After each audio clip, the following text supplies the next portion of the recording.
Bem, pessoal, fechando o fenômeno de reflexão em espelhos esféricos, nós começaremos então agora a dar estudo à parte analítica, gente. É o objetivo mesmo na aula anterior, classificar a imagem, porém agora de acordo às equações. Para isso eu já comecei com um desenho pré-montado aqui, gente. O objeto eu fiz inteiriço, como nas aulas anteriores, e a imagem eu fiz aqui sem preencher a parte interna. O espelho ali, côncavo. Antes de mais nada, eu quero que vocês pensem o seguinte. Reparem que o jeito que eu fiz os desenhos é para colocar na cabeça de vocês que isso é parecido ao quê, pessoal? Um plano cartesiano. O espelho vai ser representado como o nosso eixo Y e o eixo principal como o eixo X. Da origem para a direita, o x é positivo, da origem para a esquerda, o x é negativo. Mesma coisa em relação ao eixo y, né? Da origem para cima, valores positivos de y, e da origem para baixo, valores negativos.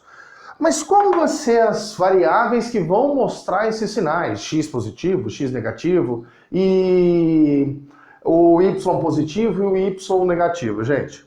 Primeira das variáveis. A altura do objeto, pessoal, nós vamos representar assim como nós fizemos lá em câmara escura, com a letra O.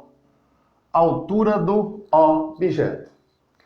Já a altura da imagem, nós vamos representar com a letra I. E eu quero que vocês olhem agora e pensem matematicamente no meu plano cartesiano. Os valores de O são positivos ou negativos para o eixo Y? Não está acima do meu eixo aqui, pessoal? Então é positivo. Já os valores da imagem são valores que estão abaixo da origem do eixo Y, valores negativos. Então nós já sabemos que quando O assumir um valor, um sinal positivo e a imagem um sinal negativo, a imagem vai ter inversão. Ela vai ser uma orientação invertida. Vamos lá. A posição, agora referente ao eixo X, tá, gente? A posição que o objeto se encontra da imagem, a posição do objeto ao espelho, a gente, assim como em espelho, a gente representava espelho plano, representa com a letra P, de position, lembra, gente? Então aqui o nosso P no eixo X assume valores o que, pessoal? Positivos. E para nós, em espelhos esféricos, o P sempre vai ser positivo. Não tem cabimento você colocar um objeto do lado escuro do espelho. Então, o P sempre vai ser positivo. Mas a imagem, distância dela até o espelho, lembra que nós chamávamos de P', gente? Posição da imagem, position, o P' pode sim vir a ser negativo. Ou seja, essa imagem pode ser formada atrás do espelho, lembra? Em qual situação? Quando você pegava o objeto diante do espelho côncavo e colocava entre o foco e o vértice. Então o P' pode assumir valores de x positivo ou valores de x negativo. Muita atenção a esses detalhes. Se o P', se a imagem fosse formada do lado de trás, o P' seria negativo para o espelho côncavo. Logo, imagem virtual. Matematicamente, nós já havíamos visto que a distância do centro da esfera, o tal centro de curvatura, né, gente? Até o meu espelho, matematicamente isso daqui era o raio. E metade do raio, que é a distância do foco até o vértice, a gente representa com F minúsculo, tá, gente? Esse F minúsculo é metade do raio e nós chamamos ele de distância focal. Então, de novo, o F é o foco, o ponto é o foco, e o F minúsculo representa essa distância do foco ao vértice, e essa distância nós chamamos de distância focal. Existe uma equação que relaciona somente as variáveis que estão no eixo X, pessoal. Ou seja, o F, o P' e o P. É a chamada equação de Gauss. Para o pessoal da específica, também chamamos de equação dos pontos conjugados. Vamos colocar aqui a primeira equação. Equação de Gauss. também chamada de equação dos pontos conjugados, tá? Diz que, pessoal, 1 sobre a distância focal é igual a 1 sobre a distância do objeto até o espelho, mais 1 distância da imagem até o espelho. Essa é a equação de Gauss, pessoal. Tem um monte de gente que brinca, né? Uma facada, uma paulada, mais uma pauladinha. Tem outras que eu tenho vergonha de falar, mas o que importa é que nós temos que 1 sobre a distância focal é igual à soma 1 sobre a distância do objeto ao espelho, mais 1 sobre a distância da imagem ao espelho. Os sinais são de suma importância para nós aqui, gente. Vamos falar dos sinais de F. Nós já vimos convencionado que o P sempre é positivo. Então, vou colocar aqui, ó, o P nosso é sempre positivo. Mas o que isso quer dizer? Quer dizer que o objeto é real. O objeto possui natureza real. Marcos, mas um objeto pode ter uma natureza virtual? Sim. Lembra quando eu falei de 2 espelhos planos, pessoal, um diante do outro? Em que a imagem de um espelho se torna um objeto para outro? Então pode acontecer, não em um único espelho esférico. Em um único espelho esférico, não. Mas em 2 espelhos planos, ou 2 espelhos esféricos, ou 2 espelhos, um plano e um esférico, pode.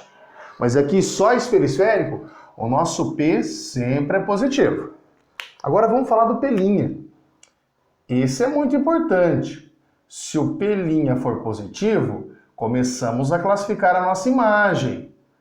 Imagem, ó, pessoal, lembra? Colocar no objeto antes do C, a imagem dava entre o C e o F. Imagem o que, pessoal? Real. Essa imagem é real. P' negativo. Mas, se a imagem fosse formada do outro lado, ou seja, trazendo o objeto entre o foco e o vértice, né, gente? Teríamos uma imagem cuja natureza é virtual. Então, o sinal de P' diz a natureza da imagem. Aí eu tinha passado um macetezinho para vocês, né, gente? Toda imagem real possui orientação invertida. Nas contas, isso é muito importante. Uma imagem real já possui a orientação invertida. E uma imagem virtual possui uma orientação direita, pessoal. E agora o F. Nós temos 2 espelhos esféricos. Se o F, pessoal, for positivo, o espelho é o côncavo. Espelho côncavo. Caso contrário, se o F for negativo, o espelho é convexo. Esse é o Kama Sutra de espelhos esféricos relacionado à equação de Gauss, gente. Mas reparem que essa equação não diz se a imagem é maior, menor ou igual ao objeto. A isso, nós utilizamos uma outra equação, chamada equação de aumento linear transversal. Equação de aumento linear transversal.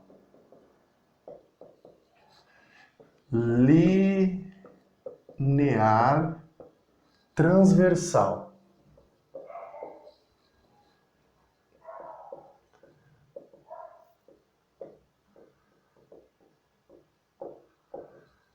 E é essa equação que dá o aumento A, tá, gente? Eu vou fazer só o primeiro pedaço e nós vamos discutir um pouquinho sobre o sinal desse A. O sinal desse A vai dizer muita coisa para nós, pessoal. E o número desse A, né? A equação vai ser A igual a I sobre O. Vamos usar só esse pedaço primeiro e depois eu coloco o restante da equação. Mas o que eu falei para vocês, interessa bastante o número dessa razão, essa comparação entre a altura com a imagem e o sinal, gente. Vamos primeiro se preocupar somente com o número.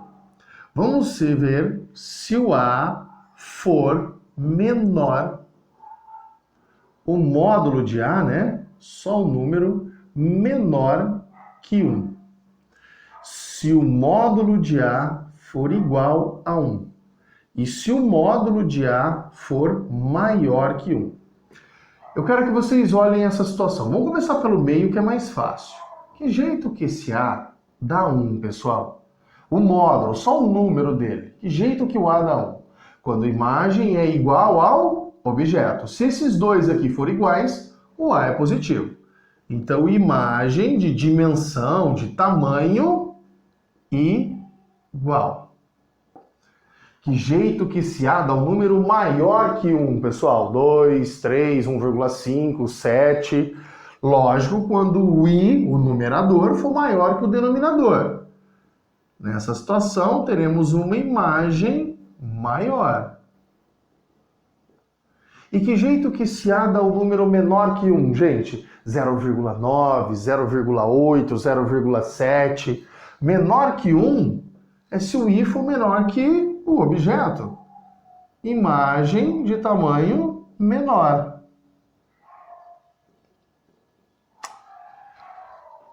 Agora, como sinal, aquilo que eu comecei a aula dizendo.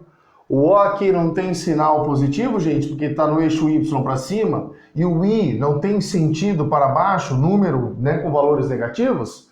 Então, se o A for positivo, maior que 0, dizemos que a imagem é direita. Imagem direita. Caso contrário, se o sinal de A for menor que 0, imagem invertida. Posso usar o macete ou o inverso, Marcos, como você falou? Você falou que toda real é invertida. Então, toda invertida é real? Sim, pessoal. Toda invertida é real e toda direita é virtual. Agora que eu passei como classificar, vamos dar sequência na fórmula.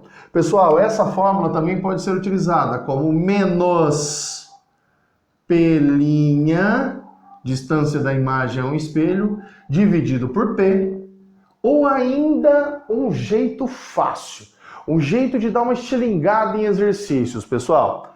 Se você pegar nessa fórmula, isolar o P' e jogar aqui, nós vamos sair numa expressão que dá o F sobre F menos P, que é de grande valia, não tem no nosso material, pessoal, mas é muito, muito útil, tanto em espelhos quanto em lentes esféricas, tá?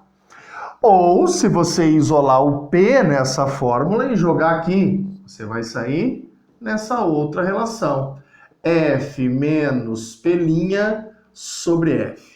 Gente, essas equações que estão no quadro, esses jogos de sinais, nós vamos utilizar tanto em espelhos esféricos quanto em lentes esféricas. Por que a gente não passa os dois de uma vez? Porque os fenômenos que acontecem no sistema são diferentes. Em espelho acontece reflexão, lá em lentes esféricas acontece refração, que é o fenômeno da nossa próxima aula. Gente, aquele abraço e até a próxima!